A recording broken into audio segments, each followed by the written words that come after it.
Let me welcome all the participants and our very distinguished speaker for today's talk. Today is a very encouraging sign where at 11 o'clock we already have 26 members present.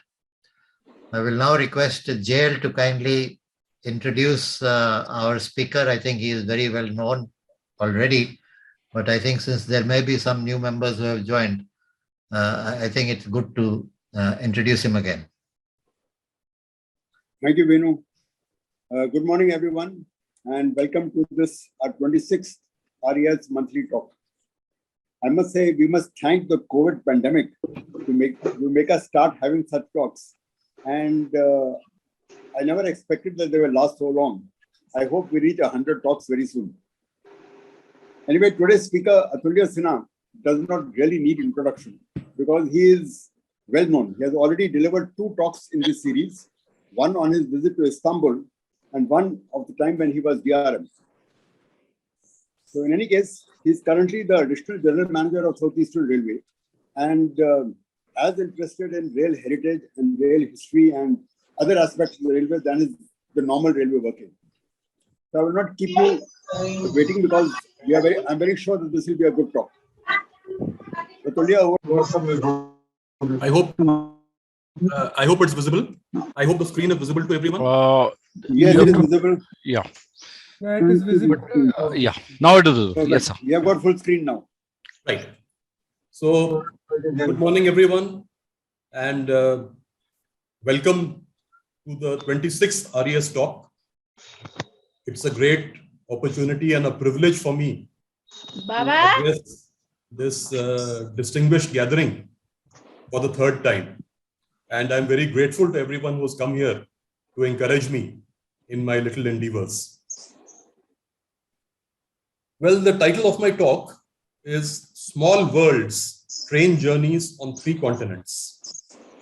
And I'll just tell you in a moment why it is called Small Worlds. This comes from a quote, and it's a very interesting and a very profound thought. The train is a small world moving through a larger world.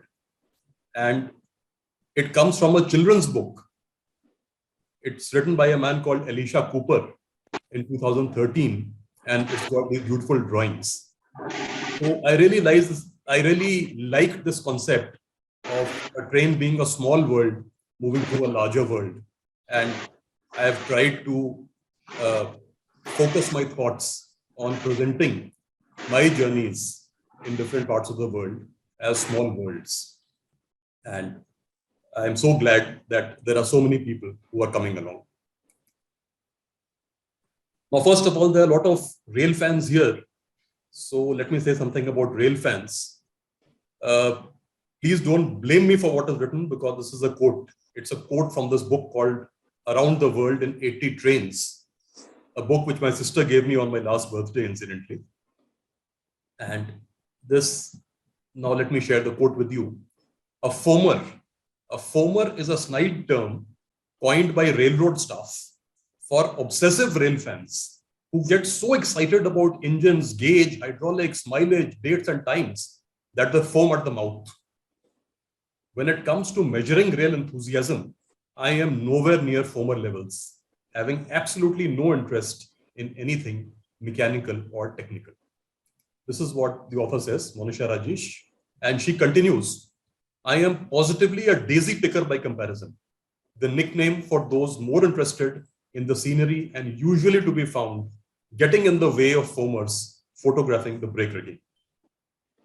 So this is about the author, and this is her opinion of different types of rail fans. But what about me? Am I a foamer or am I a daisy picker? Now, if you have attended my earlier presentations, you might remember this line. I say that I am a railway man by profession, but a rail fan by choice. Therefore, like all of us have multiple identities in today's world, I have these, among others, I have these 2 identities of railway man and rail fan. These 2 identities are complementary they support and reinforce each other, but sometimes they become contradictory.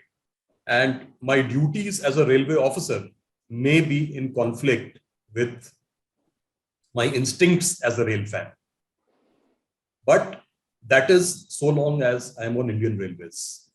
On the few occasions when I have had a chance to travel abroad, to go on another railway other than Indian Railways, I can behave exactly like a daisy picker. I can stay away from the technicalities and enjoy the experience.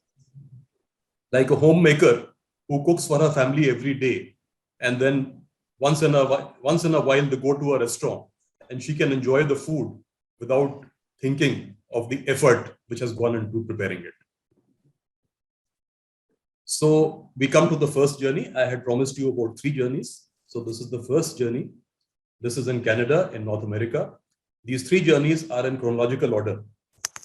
So the oldest one dates from 1997, and it starts from London. This is not London, England. This is a town in Ontario in Canada. That is where I had gone for a month-long training. And there happened to be a series of holidays. And I thought I'll make use of the time by making a long train journey.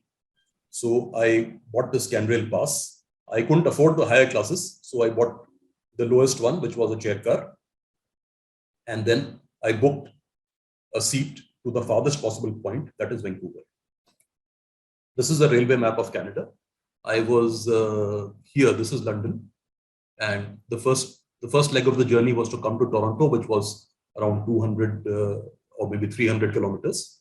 And then this red line, which goes through Winnipeg, Edmonton, Jasper, and ultimately to Vancouver on the Pacific coast. So this is the Canadian ready to depart from Toronto. Let me say that I really enjoyed my trip to Canada. That was the first time I traveled out of India, and it was the longest trip. I was there for more than a month. And I have great respect for Canada and Canadians, extremely nice people.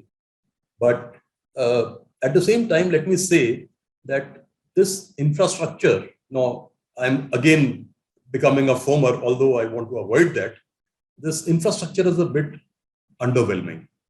This is what it was in those days. It may have changed since then. But if you see here, it's a low-level platform. The surface doesn't look good. There are wooden sleepers. This portion is not even covered by a roof.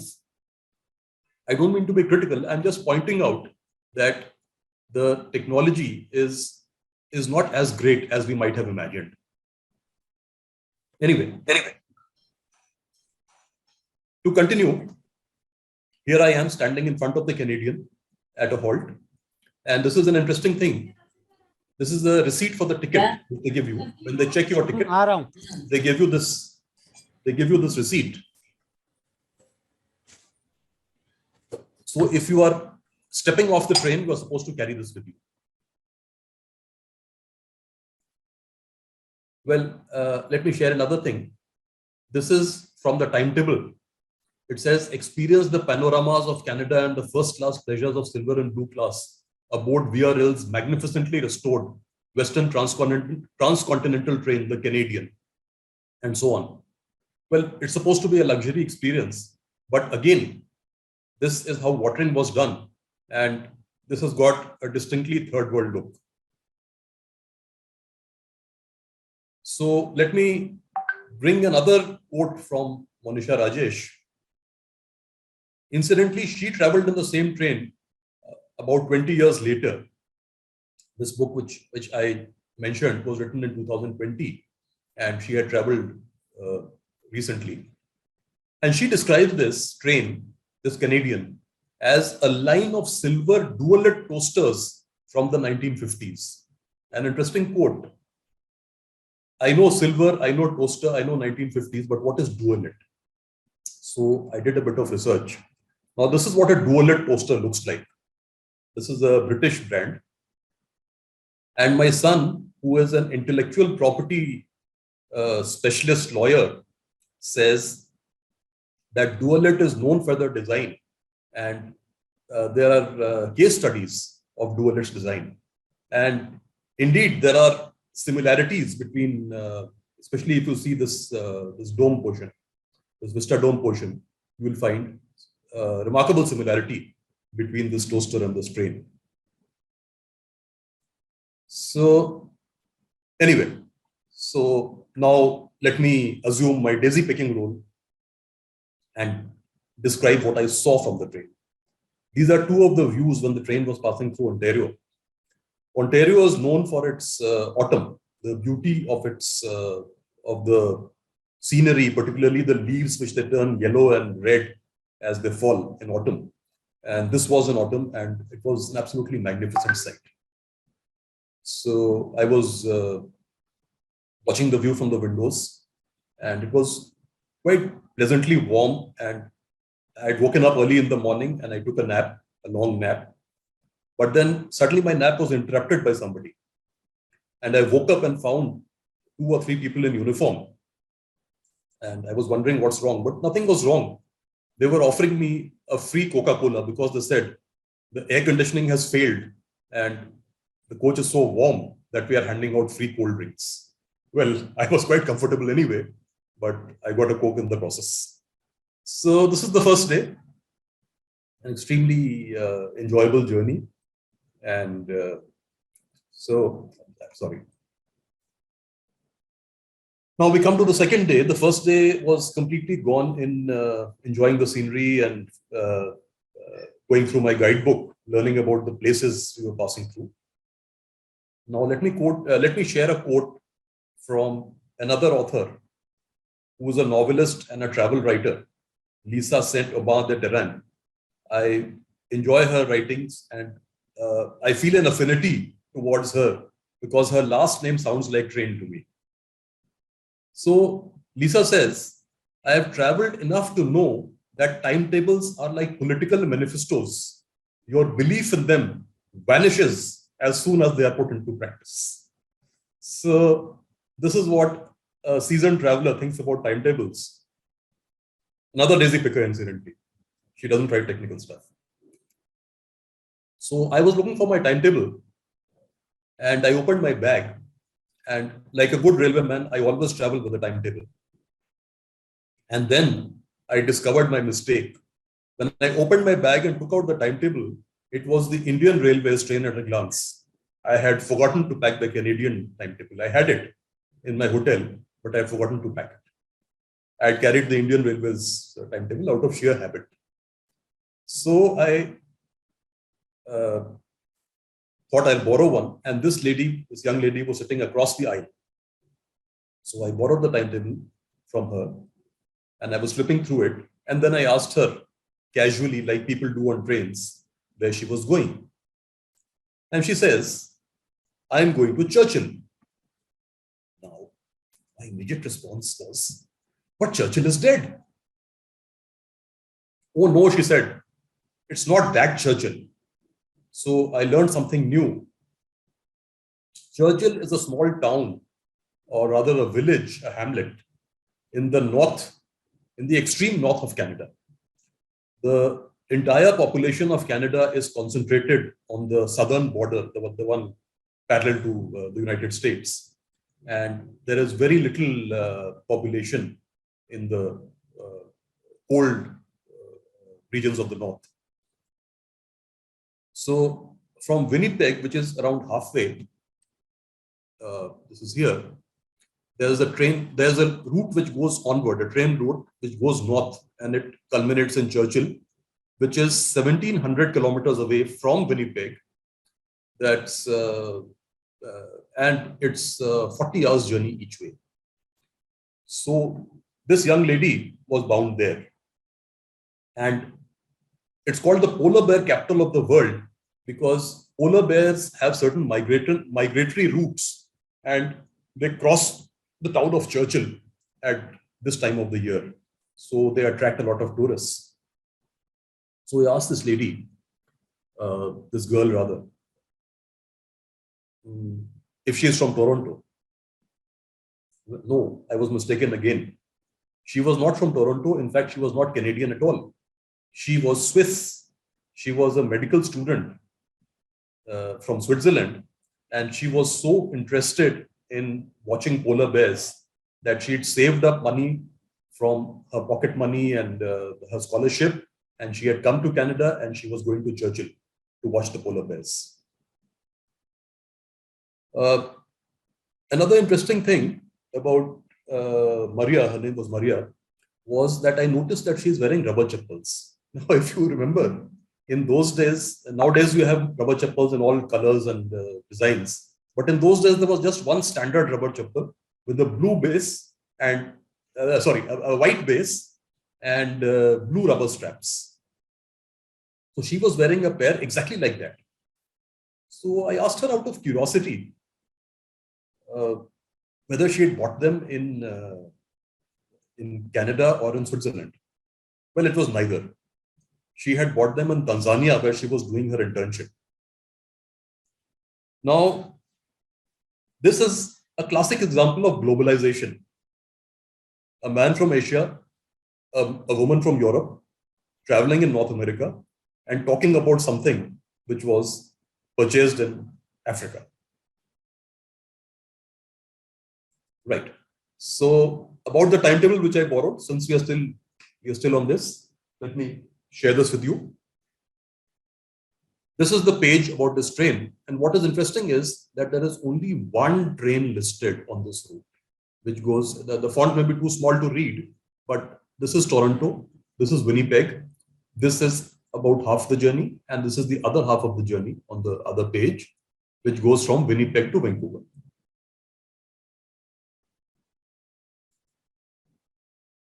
Another quote from Paul Theroux, the great travel writer, the author of The Great Railway Bazaar, published in 1975. And I would say he's the guru of the present generation of travel writers. Now, Paul Theroux says about people he met on trains, or rather he keeps meeting on trains. The conversation, like many others I had with people on trains, derived an easy candor from the shared journey, the comfort of the dining car, and the certain knowledge that neither of us would see each other again. So it seems that you feel comfortable sharing secrets with someone you meet on a train, and you meet as strangers, you become friends, and then you part as strangers again. So I have put this photo for two reasons. One is that it's a photo of the author, Paul Theroux himself. The other is that I met a Canadian gentleman on this train who looked very much like him, except that he was probably about 20 kilos heavier. Now, this was the second day. On the first day, there was a dining car on the train, but I was hesitating to go there because I've been a vegetarian all my life, and I still am, incidentally. So I was a bit afraid that I might not get anything to eat over there. And I was carrying my own limited supplies. So this gentleman assured me that we would there would be vegetarian choices on the dining car, and then he took me there. This is what the dining car looked like. This is a trolley which, like you have in airlines, and this was used to deliver food in the coaches. And they had these very nice tables and chairs there where you could sit and watch the scenery and talk with your fellow passengers. So this man told me he's a rail fan, and he's traveling from Toronto to Winnipeg to meet his mother-in-law. It was a long weekend, remember? So he was going to meet his mother-in-law. But I said, something is missing. Where's your wife? Oh, she's gone by flight. What? You're traveling by train. He says, no one in his right mind in Canada would take a train for a distance like Toronto-Winnipeg. So I asked him if he does this frequently. He says he was doing it for the first time in his life. And then I asked him if he had done a journey like this anywhere else in the world. Oh yes, he had traveled in the Soviet Union from on the Trans-Siberian Express. He had traveled in Australia, much longer journeys. But in his own native Canada, this is the first time he was taking a train journey which was longer than 24 hours. Anyway, he was a very pleasant conversationalist. And one of the things which he told me was that Canada has the largest freshwater reserves in the world. there are over 3 lakhs or rather 300,000 lakes in Canada, and some of them don't even have names. And you can pay a few dollars and name and give a name of your choice to a lake. I don't know if there are any lakes still left to be named, but 25 years ago, there were quite a few.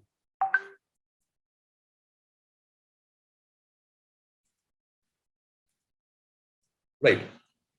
So on the evening of the second day, we reached Winnipeg, which I said was around the midpoint. And both my friends, Maria, the Swiss doctor, and the Canadian gentleman who took me to the dining car, they both got off the train. And it was a long halt for more than an hour. So I took a walk around the station. Across the road was an old market, which is called the Folks, which reminded me of, say, New Market in Kolkata or Crawford Market in Bombay. And it was full of little eateries, and it had stalls selling fruits and books and souvenirs. So I wandered around this place and bought some fruits and came back to the train. Now we come to the third day. We crossed this little station, this minimalist station, but the name was bigger. That's the place of the town. That's the name of the town. And I believe the good people of this town have a slogan. They say, New York is big, but this is bigger. Right. So on the evening, on the afternoon of the third day, we were supposed to cross the Rockies, but the train was running late. And so towards the end, we crossed the Rockies while it was almost dark. I was disappointed. I went to the dining car for a bite, and then I noticed that it was snowing. And the dining car server, he was very excited. And he said, this is the first snowfall of the season. I said, actually, this is my first snowfall in the last 30 years. This man was shocked. He was an elderly man, a black man, and he had, apparently he had lived in Canada all his life. And he could not imagine that someone would not have seen snow for 30 years. But it's absolutely true. As a child, I lived in Shimla because my father was working there. And ever since that, this is a picture of me as a child at the age of 2, and my mother standing behind me, and a snowman next to us. So it was absolutely true. I had not seen snow since then. But this man was totally shocked, and he says, why are you making fun of a poor black man? So I'm afraid I could not convince him because I didn't have this photo then. But I can show it to everyone here. It's a fact that I had not seen snow for 30 years. Right. So in the evening of the third day, we came to a place, a little town called Jasper. It was at a great height, but still there were higher mountains surrounding the station. Jasper is exactly what we call a hill station. Now, if you see, there's a wide platform, and beyond the platform, it runs parallel to a road, and there's no barrier. So you could simply get off the train. It was a longish halt, maybe an hour or so. So you could simply get off the train, walk across the platform, cross the road, and then on the other side, I didn't have, it was a very attractive sight to see those beautifully lighted little shops. I didn't, somehow I didn't take a photo. Maybe it was not possible with my primitive camera in those days. But I checked on the net, and this is what I found, that this is what Jasper looks like. And this is remarkably like Christmas cards. You know, if you see Christmas cards, this is what they look like. And in this place, I really expected to meet Santa Claus being pulled by his reindeers or something of that sort, or maybe an elf peeping out of a window. So this was that kind of magical place. But I didn't have much time. And I did step into a shop or two, but it was very cold and everything was very expensive. So I came back to my train again, having experienced this. So this brings us to the fourth day. Now we are approaching Vancouver, and British Columbia is much warmer than the Rockies and much greener. And this is a farmhouse on the way. And finally, we reach Vancouver. So the intention is to talk about the journey, not about the attractions of Vancouver, but let me share one thing. They had a driverless metro in those days, which was very fascinating to me. I bought this day pass and I stood in front of the train watching one after the other. I missed a number of trains because I was so fascinated by a cab in which there was no human present. Now, of course, it's commonplace. The Delhi Metro also has driverless metros, but at that time it was a rarity. And one last picture of this journey. I did a bit of sightseeing in Vancouver, and the journey ended at the Pacific Ocean. The first time I saw the Pacific Ocean. So the highlights of this journey is my first train journey outside India. It's the longest ever train journey I have done in any country, any part of the world, 7 kilometers in 70 hours. And actually it's a bit more because the train ran late, the hours are longer. And there was also the leg from London to Toronto, which was before this. So if you add that, both the kilometers in the hours will increase a bit. And 3 nights of sleeping upright. As I mentioned, I could only afford a chair car pass. And but now if I had to do this, at least on the 3rd night, I would upgrade to a sleeping berth. But in those days, I was able to travel 3 nights on a reclining seat.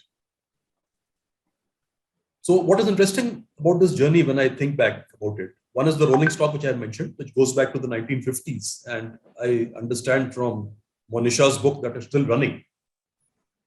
The other thing is that I was using a film camera. All the pictures that you've seen were taken from a film camera, which of course no one uses anymore. A third interesting technology aspect was this phone card, which they gave with the pass. It was a free gift. And this is the technology where you have a secret code which you dial. You don't actually use this.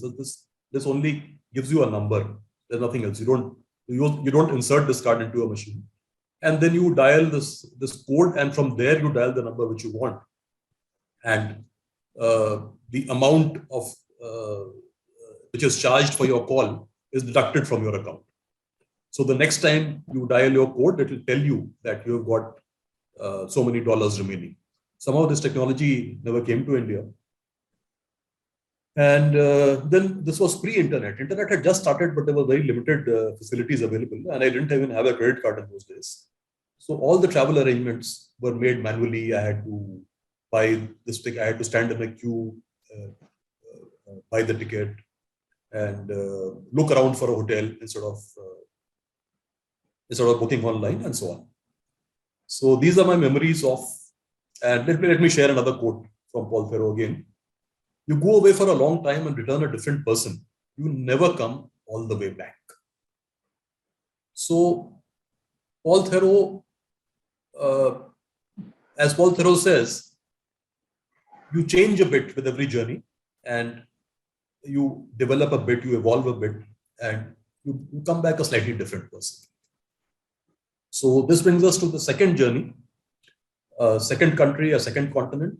This is in Czech Republic in 2012. You can see the difference. I'm much older, as you can see in this. This was 15 years after the first one. And my wife, Sonali, was traveling with me on this trip. So first of all, we landed in this capital of Czech Republic, which is Praha or Prague. And we were going to this little town called Ostrava, which is here on the border with Poland. The distance is around 350 kilometers. So this is a train map of Czech Republic. So that's me immediately on arrival at Prague airport. Now, by the way, it's called Prague or Praha, and there are different spellings. This was displayed somewhere in the town itself. So I'll say Prague, though there are people who say Praha or Prague or Prague, whatever. Now, what I intended to tell you is that we had started from Delhi early in the morning. We changed flights at Istanbul. Now, Istanbul is a totally different story, which I've already told you earlier. And we reached Prague airport in the evening. That's me immediately on arrival. And now we had to go to Ostrava, 350 kilometers away. And these are the choices we had. I was working with rights at that time. I was on deputation. And the company's default travel arrangement was that you land in Prague and then you take a domestic flight from Prague to Ostrava, leaving late at night, 23:15, and arriving at 23:45. And there would be no local travel involved because you were already at the airport. But at Ostrava, you would land up 40 kilometers away from the town. So you would have to travel 40 kilometers from the airport to the town.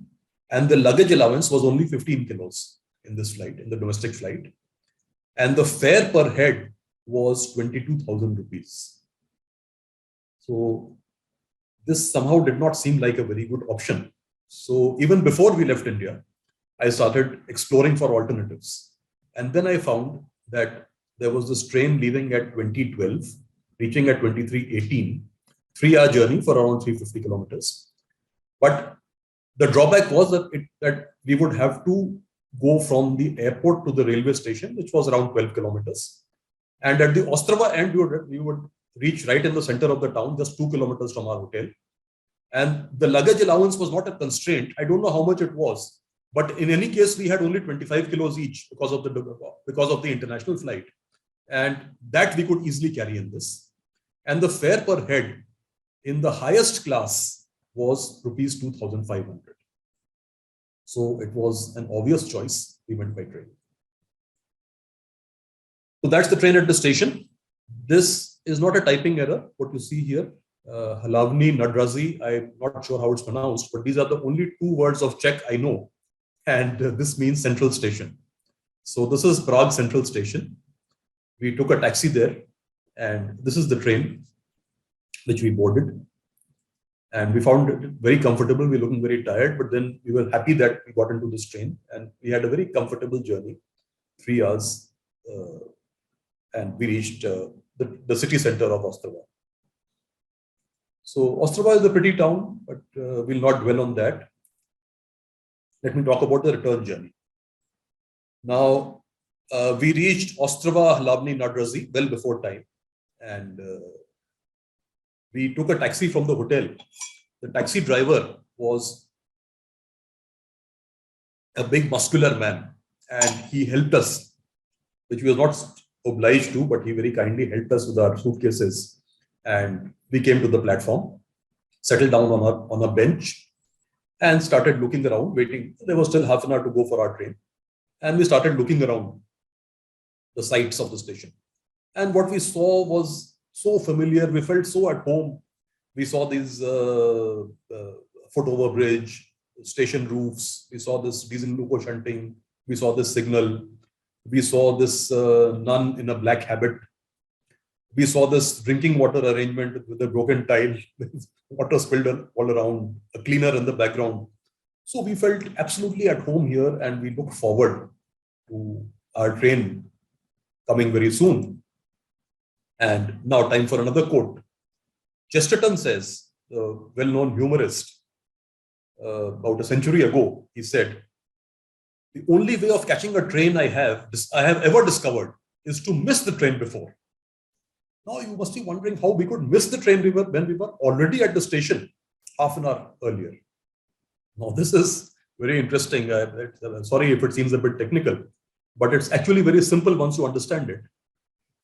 When you number the platforms in India, we say if we have a platform like this, we call this platform 1, platform 2, and then the other side we'll have platform 3 and platform 4. In the Czech convention, they will call this whole thing platform 1, and they will say platform 1, line 1 and platform 1, line 2. Again, this becomes platform 2, line 1 and platform 2, line 2. Now, this is a difference in the convention for numbering of platforms, which I didn't know and I couldn't have imagined. So when we reached the station, I saw a board. I couldn't understand the language, but I saw the train number and I saw the time. And the next column, I assumed, was the platform number. I did not realize that there were 2 columns there. And we happily waited on platform 1, but actually it was platform 2, line 1. So anyway, so we saw the train coming. It was just a 3-minute halt, and we saw the train leaving, and we were helpless because we were stranded on the wrong platform with a pile of luggage. So after the train left, we thought we had to find some other way. So somehow we moved the luggage and we went to the station master's office. Now the station master, he was able to speak a bit of English. We were able to communicate. I'm sure my accent would have seemed strange to him and his accent seemed strange to me, but we were able to communicate. So he was very helpful. He said, like, if you see your ticket, this is a copy of the ticket. It's valid for 24 hours. So if you miss one train, you can simply get on to another train. But I said, we had reservation on that train. He says, that does not matter. There'll be seats available. You step into any train which is passing this way. But the only thing is it's going to be a slower train because you had booked seats on that, on the Pendolino, which is the top train of that section, but that only runs twice in a day. So we didn't want to be late because we had booked tickets for a concert in Prague. And therefore, we took the next train, a slow train. And luckily, there were seats available. And as you can see, it's pretty luxurious. So the slow train to Prague was very welcome to us after our disappointment, or rather shock, of missing the Pendolino. Another quote, to travel by train is to see nature and human beings, towns and churches and rivers, in fact, to see life. This is from Agatha Christie, well known as a detective fiction writer, but a great traveler in real life. And she has written about her experiences. And besides, she's taken a lot of inspiration about travel in her books, which she's mentioned in her fiction from time to time. So these are some of the sights we saw on the way to Prague. And we looked out of the window and suddenly I saw this lady standing there. I thought that she was an air hostess and she was taking the train to go to the airport. But I was mistaken. She was actually a train hostess. And she came round later with a tray of snacks. This is Prague Liban station. It's just before the main station. It's like Nizamuddin or Santragachi. Some sights of Prague will not dwell here. Highlights of this trip. I traveled abroad with Sonali for the first time. We found that rail travel was vastly superior to air travel, as I have shown you. We missed a train despite being at the station. This is the first time in my life I missed a train. And ironically, it was at the station.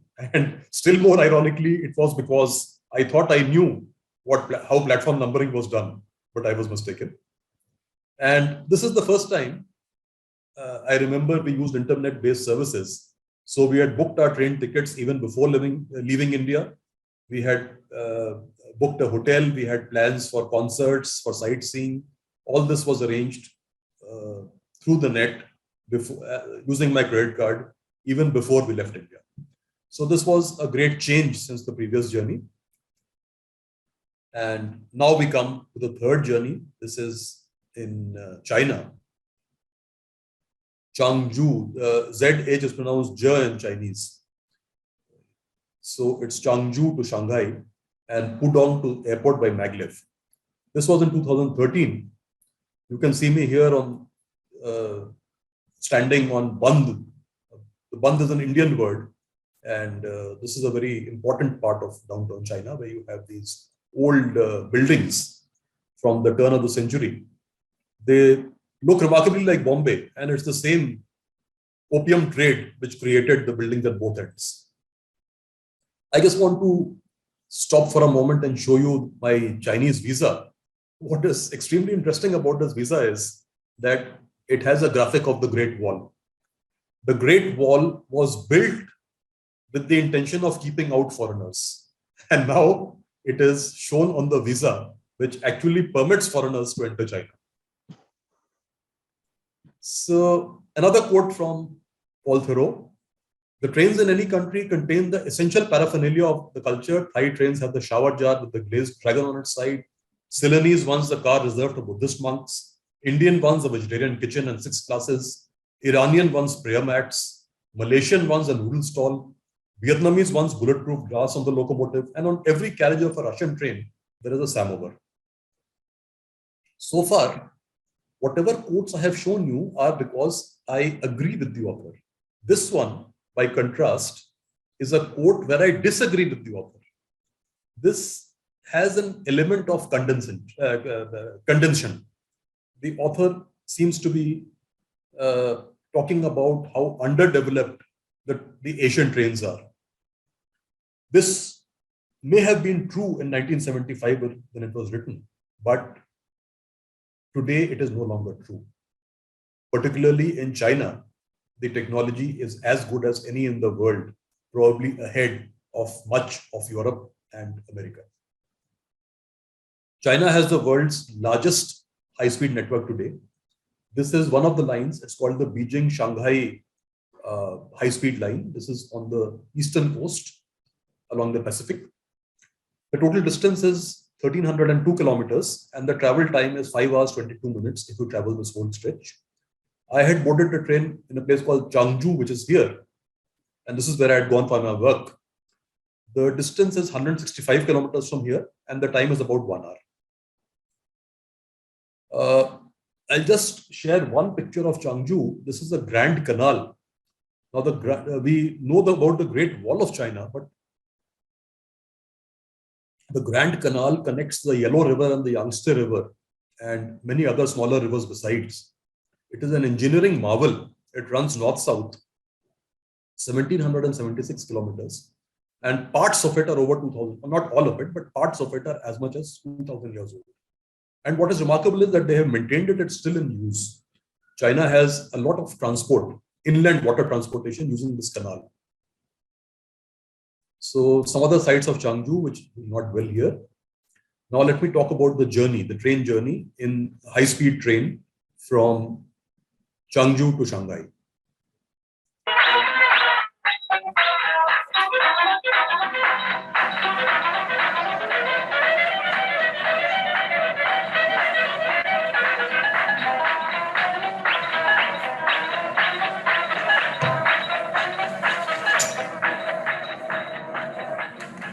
Now we are entering Shanghai.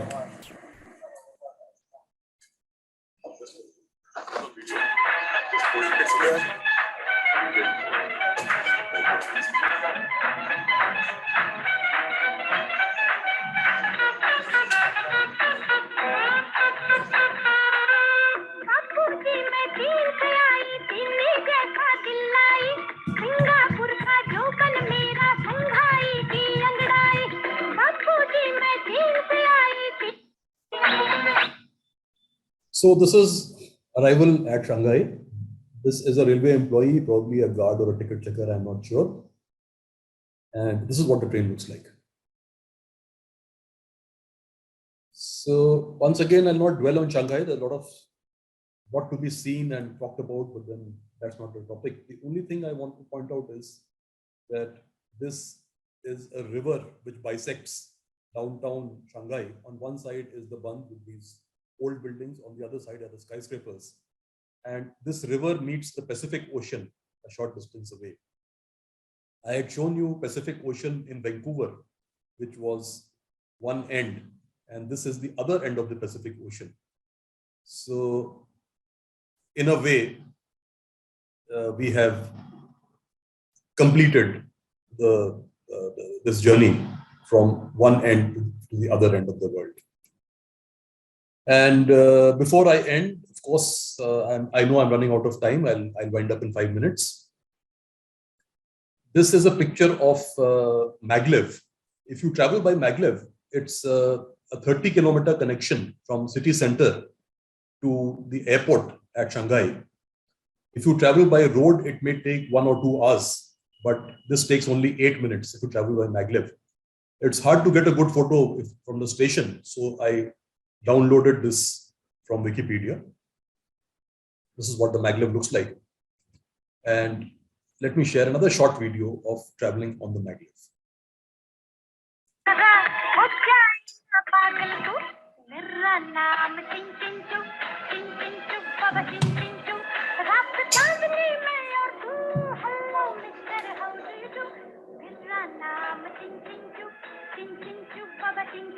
Look at the acceleration.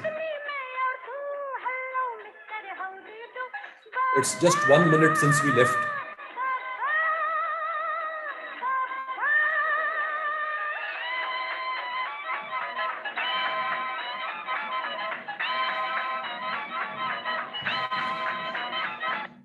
The train speed hits 299 kilometers in slightly less than 2 minutes.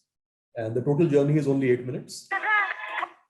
So in 7 hours, 53 seconds, 7 minutes, it left exactly at 17:00:00.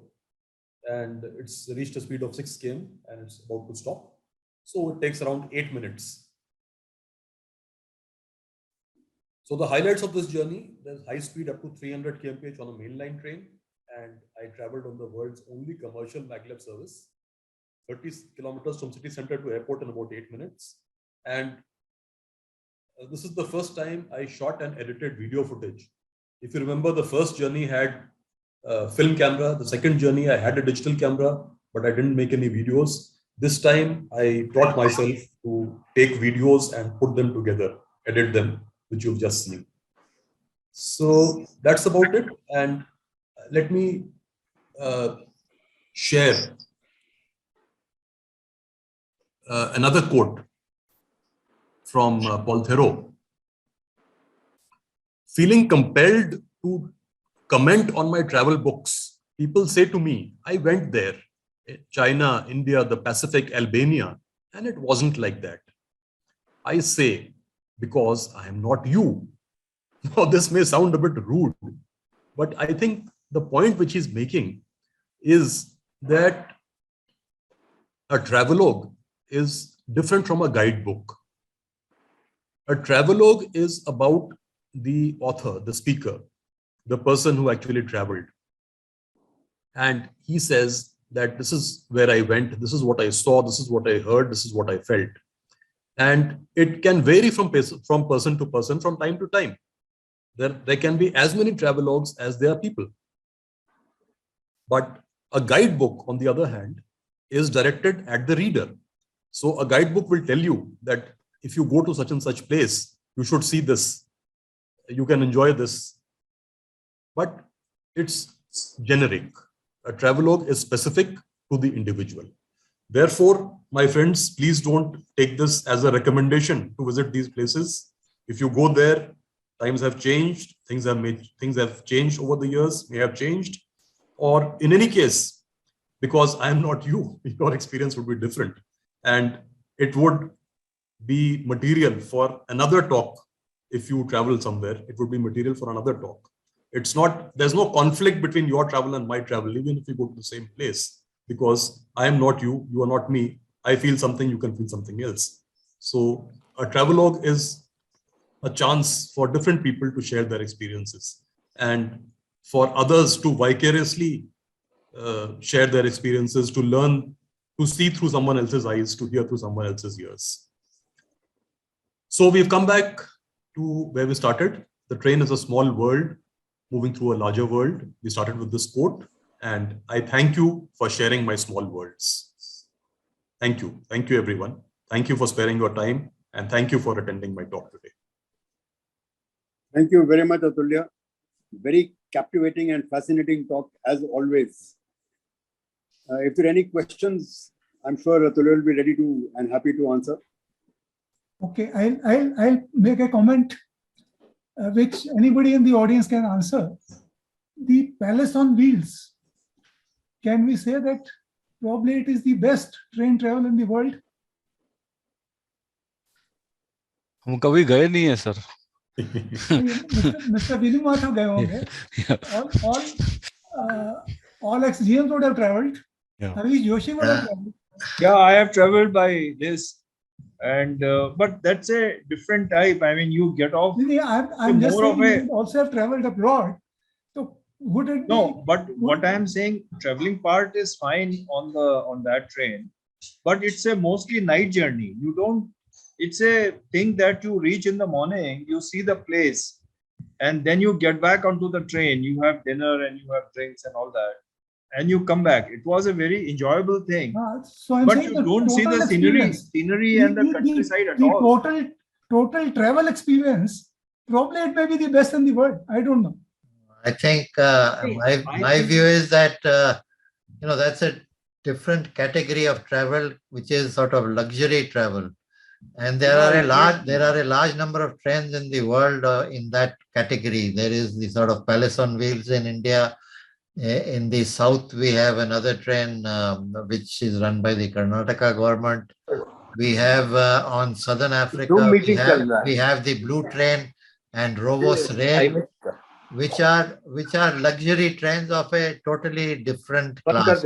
But I will agree with you that the Palace on Wheels journey is exceptionally good because you do visit some very fine tourist destinations. Coming to normal trains, normal. First AC travel in Rajdhani. You can't compare it with a normal train journey.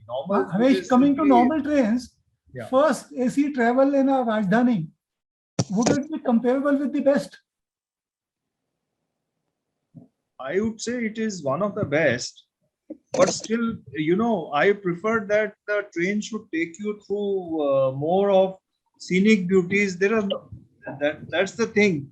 Like the Canadian train, you travel, maybe it's very tiring. I mean, sitting on a chair car for 3 nights, 3 days. I mean, I can't do that kind of thing. But the type of countryside and the scenery which you see, that is very captivating. Rajdhani is, it's a more of a business travel. You travel in the evening, you reach in the morning. I mean, you don't see the scenery at all. This is the point. For the seeing the scenery, जो पुराने हमारे first class के coaches होते थे ना, और छोटी-छोटी train, जैसे you go to Kalka Shimla. I would say Kalka Shimla is good. I would say that going to Ooty from Metropolitan, that's a wonderful trip. I mean, I would say that those are real train trips. Rajdhani train trips are, I mean, they are not the train trips I would love to sort of repeat. You say you travel is like going in an aircraft. I don't consider it a train travel. But I agree with you, compare journey to journey, yes, like Chinese train, like he was mentioning about Shanghai, Beijing, we also traveled. But I would say we had a 2-hour delay on the train and there was no announcement at all, why it is delayed, when we will start again. There was no announcement at all. While in our case, there are announcements, the trains will be, the station master will announce something. In case of a Rajdhani or any other important train, there will be proper announcements. In that Chinese bullet train, I was surprised that every train was getting stranded like that. And they had no answer. Probably there is a line failure. Probably there is an OHE breakdown. Something like that they kept telling, but no one confirmed. The train staff, I kept asking. No, they didn't know what was happening. So that is the difference from Indian Railways to Chinese Railway. There is information to passengers is very poorly communicated. Sir, Apurva, may I speak? First of all, happy birthday to see, because I could see on his Chinese visa that his 14th September was his birthday. So, very observant. Yes. Very observant. Yeah. Okay. Clap. Thank you, Apurva. Thank you, sir. Now, Atulya, one question is that this lady who was going to Churchill, so you had spent 1.5 days to Winnipeg. And uske baad mein another 40 hours she'll still travel in a chair car. That's right. And she will have, in India, I don't think there's a chair car which is Rajdhani used to have a chair car when it was introduced, and I believe that no, this train which I traveled on, This also had a chair car, and that's what I was traveling in. It had sleepers also, but then I couldn't afford that. You could afford it. So Because I traveled in chair car all the way, and that Another thing I saw that there was a stool for people to get into and get off the coach. Yes. If that stool was not there, because the attendant has to put the stool back into the train. Correct. So usko chadne ke liye to he has no choice but to climb onto the stairs. So you are right. This was probably something to do with the maintenance, because the coaches themselves had a staircase which was a retractable staircase. Correct. So at every halt, when the doors were opened and the staircase would come out, a hydraulically operated staircase would come out and come close to the platform. So this tool, I don't know if it was something to do with the maintenance or something, but could you get off from ground zero to the coach without a stool?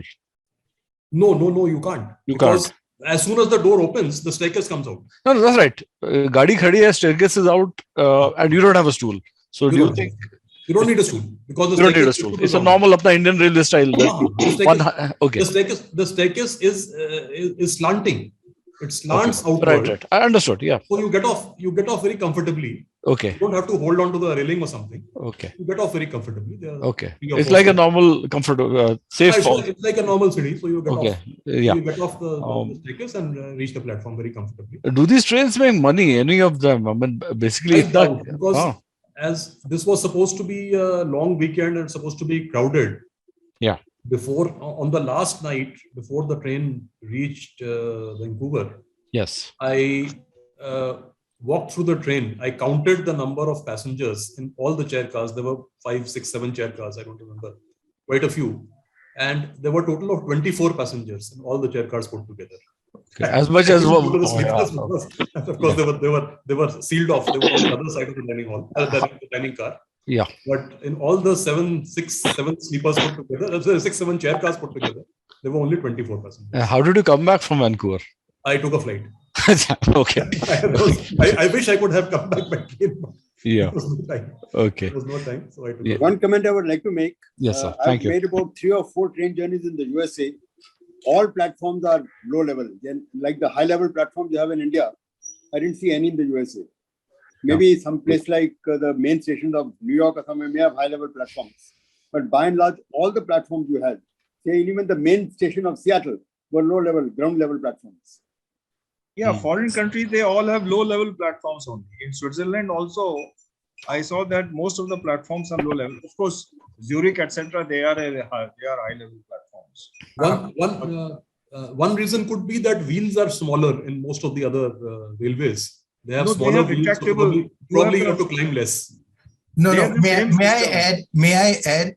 It's because of the snow. If the platforms are on higher level, you won't be able to see the depth of the snow, which is on the line. And there were cases where the people used to fall off the platform into the snow. Okay. So that is why the platforms are at the ground level. It's only in the covered section, the station which has got a roof, there you have a higher platform. So where the station is completely enclosed, like terminus station. Yeah. If the station, all the platforms are completely airflow. That's a correct point. That's the reason why they don't have. Another thing is every coach in USA as well as in Canada will have a stool. One of the reasons is the snow only. That people don't slip on it. They step onto the stool and then onto the ladder. I see. So every coach will have a stool. I mean, every door will have a stool. That's very interesting. Yeah. That's very interesting. Thank you for sharing that. Yeah. I think Mr. Om Prakash wanted to speak. Yeah. Hello. I just want to share one experience. Once I traveled in USA from Los Angeles to Portland by train via Mount Shasta. And of course, Pacific was there and a lot of snow. And first time I saw traveling through by a train through cutting across all this thing. But the most memorable thing was that when we were interacting with some of the Americans who were traveling, the general reaction was, oh, this train is meant for sick people only. In America, only sick people travel by train because they are not allowed to travel by plane because of heart problem, because of some problem. So only for sick people. So we just enjoyed how they are reacting, though we were enjoying the travel very much because of scenery and other things. I want to share this. The other thing is that, as Atul says, certainly it was a very crouching position. We had a chair car, and luckily I got a ticket in which I had no companion, so alone. So the whole cabin was with me, and it was a very crouching situation because of standard gauge and all that. In any case, what I feel, the royal feeling which you have in your AC first class travel in your Rajdhani, certainly you will get nowhere in the world. I don't know what is the experience of others. I certainly feel like a very royal person traveling in our Rajdhani. So this is what I want to share. Thank you very much. So I think Galaxy M01, the lady might like to speak. Yes, yeah. Hello. Yeah, please carry on. Yes, I am Shrutapa Jyoti. Atulya sir know me. I have a little bit experience about the train journey from Buffalo, that is near the Niagara Falls, to Chicago. In that journey, I have lot of option for getting the tickets. One, the chair car, which the sir travel, and another the sleeping one. That was very costly, $200 I think. That is in the year 2017, and the chair car is much cheaper, $68. I think that one. So I pushed myself to go use that sleeper car. So I get that single bath, and the important thing is the toilet is within that sleeping area. The bench or the bed is there, and just attached with that bed there is a small square wooden seat. I think what is that? There is maybe a table. No, that is the cover of that WC. It so astonished me that I am very afraid how to use that WC just adjacent to my bed. That is very interesting, funny thing to me, and I'm very much astonished about that. I want to share this experience of that. Oh, ma'am, you can see a lot of videos on YouTube about these travels, and the same thing, what you said, that the toilet is right next to the bed. As Indians, we are not used to it, but it is there. Thank you so much. I'd like to respond to this.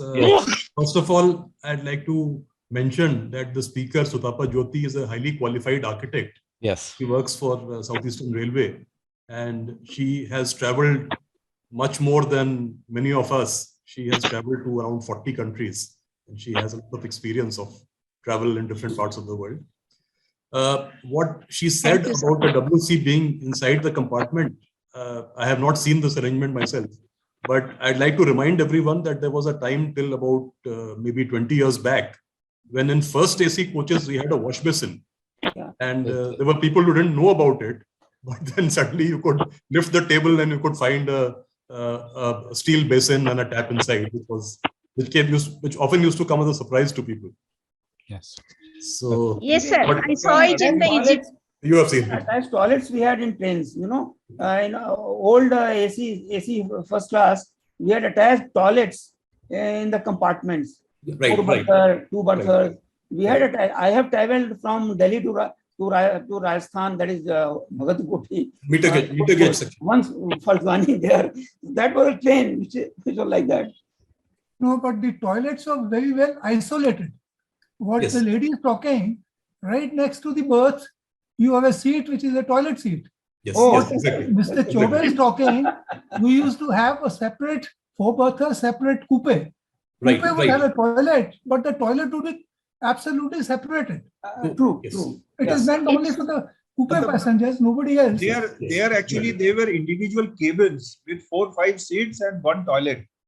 That was the arrangement in those days. In fact, in case of first class coaches, they were all wooden bodied coaches.